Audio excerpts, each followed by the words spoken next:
Have you ever lost something so painful that it felt like your whole life collapsed?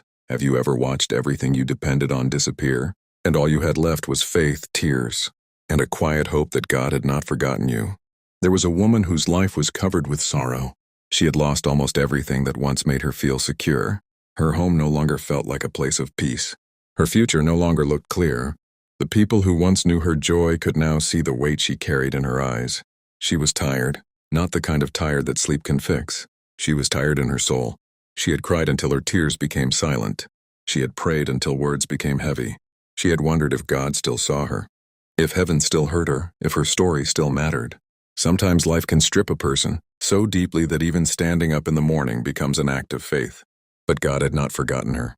People may have looked at her situation and thought it was over. They may have judged her by what she lost. They may have whispered about her pain.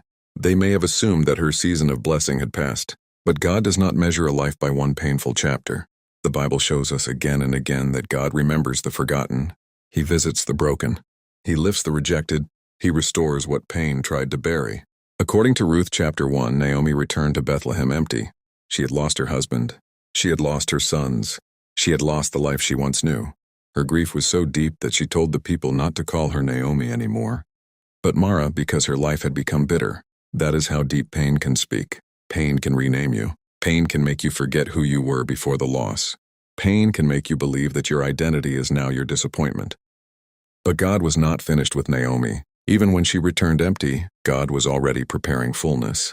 Even when she could not see tomorrow, God was already arranging Ruth. Even when she thought her story had ended in bitterness, God was writing restoration behind the scenes. Sometimes God's help does not arrive loudly. Sometimes it comes through one loyal person, one small opportunity, one unexpected door, one quiet field, one divine connection. Ruth followed Naomi. Boaz noticed Ruth. And through that connection, God restored Naomi's hope. The woman who came back empty was not left empty.